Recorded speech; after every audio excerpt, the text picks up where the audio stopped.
But they claim they want to build the temple. Now, I want to discuss a little bit of sensitive history. And if I go to sensitive history, well, then I must quote sources that say it rather than that I say it. This is a fascinating book, and the web pages are there. You can check it out. Facts are facts. This is a book that was written by a Jewish man. And he confronted the thinking of many of the high-placed individuals of the world. This is interesting stuff. In this book, Benjamin H. Friedman, a Jewish man, writes about the Jews and reveals an interesting history. He states that the present Jews in Palestine are not the true descendants of the Judeans, but rather descendants of the Khazars. In the letter addressed to D. David Goldstein of Boston, Massachusetts, a convert to Catholicism, the author, Benjamin Friedman of New York City, dated October 1954, provides some fascinating insights. This is in the public domain. Let's study this for a while and see where we get. Benjamin H. Friedman claims that the word Jew was only introduced into the English language in the 18th century, and that Jesus referred to himself as a Judean and not as a Jew. Inscribed upon the cross when Jesus was crucified were the Latin words Iesus Nazarenus Rex Iodeorum, which means Jesus of Nazareth, ruler of the Judeans. Now this is fascinating. I went and checked it, and it is so. Yes, it happens to be so. Now the word Jew today has a religious as well as a political connotation.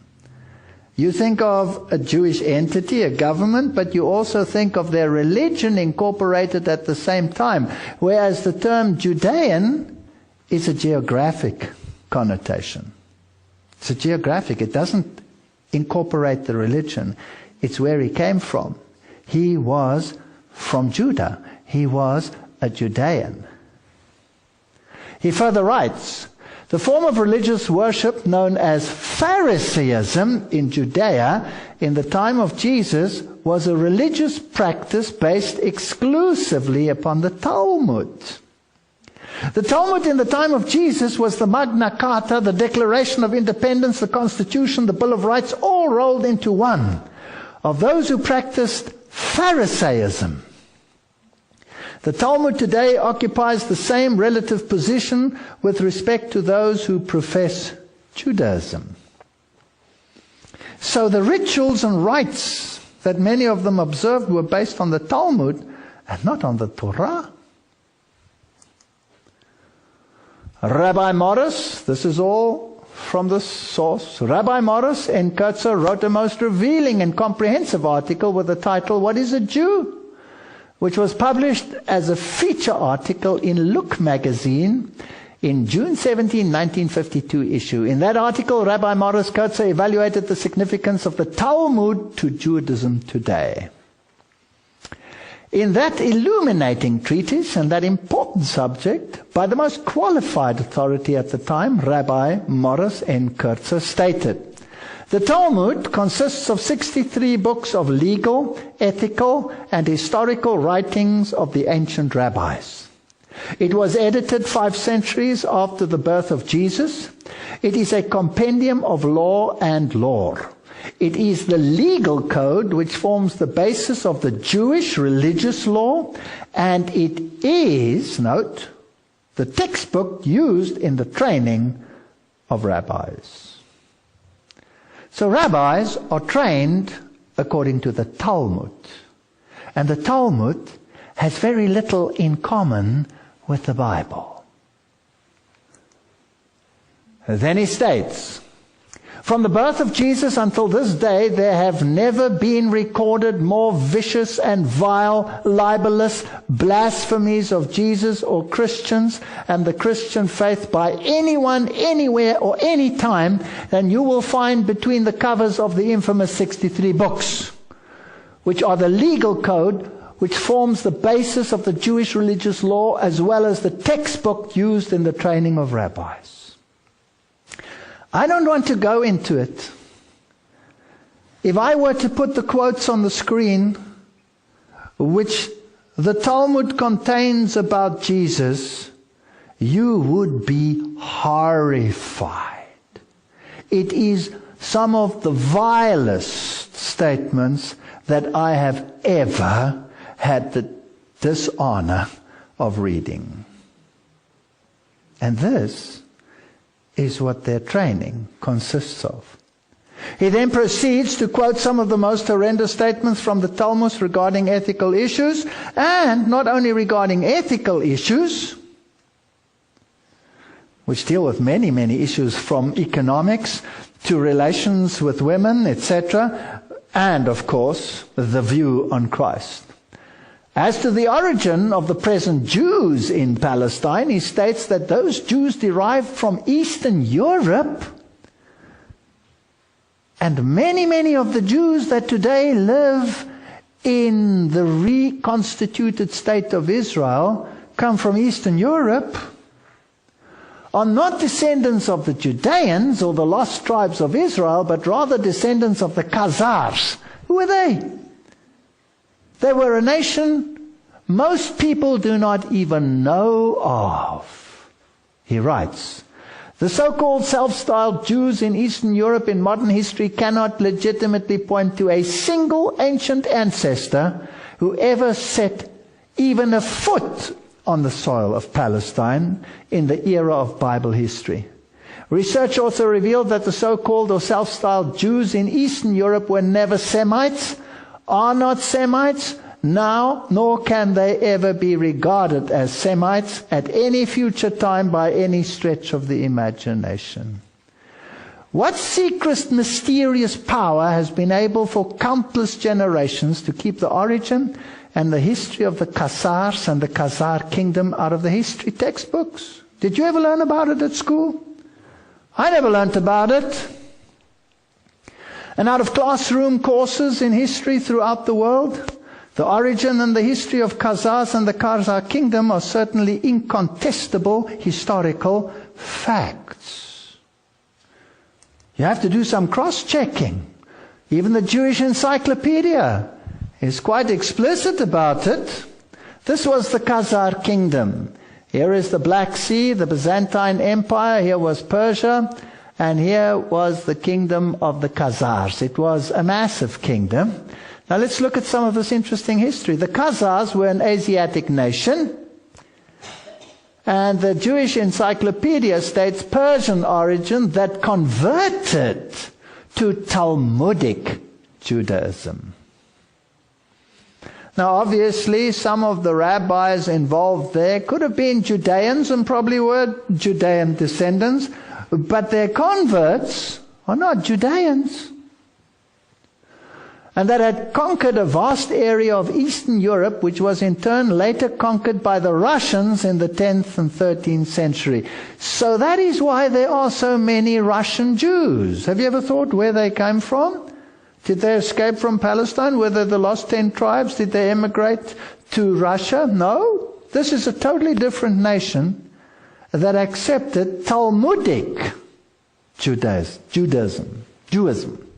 He writes, after a historic session with representatives of the three monotheistic religions, King Bulan, 7th century, decided against Christian and Islam, because Islam had just arisen,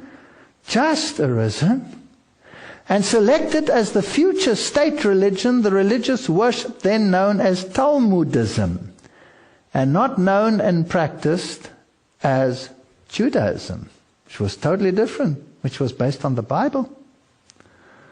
They adopted the Hebrew alphabet, and the Khazars adapted words to their requirements from the German, the Slavonic, and the Baltic languages. This language was known as Yiddish. And Yiddish used the Hebrew alphabetic characters, but not Hebrew. It's not Hebrew. It's Yiddish.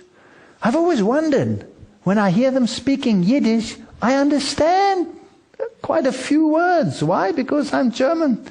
They had many exchanges with universities and their students were trained.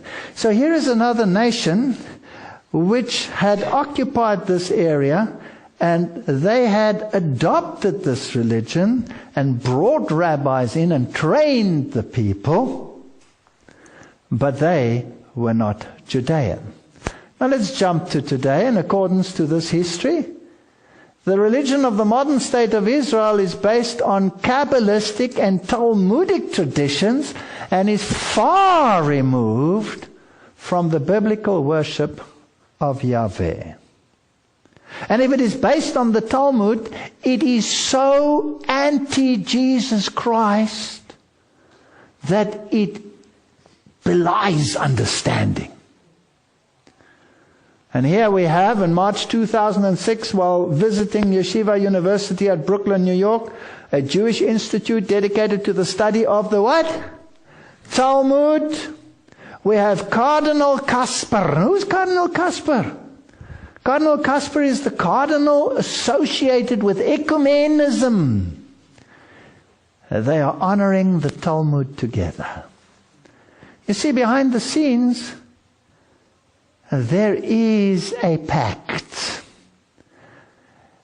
Because I, as a Christian, can sympathize with every other religion, but I cannot embrace a religion that speaks evil of Jesus Christ. Nor can I have a union with such a religion. Because can two walk together lest they be agreed? Now let's get back to the Napoleonic society and see what happened further. Napoleon established both the Bank of France, we saw that, the French Bourse, the stock exchange, as well as the National Department of Tax Boards. Do we have all of those systems of governments in the world today, yes or no? Yes, we do. And we have the same system of economics today, yes or no? Yes. The world is run by the stock exchange. To ensure equitable taxation for all, consequently the income of the French peasants skyrocketed. Think tanks and research centers were established in France to work on projects vital for national economy. So a totally new economic order evolved.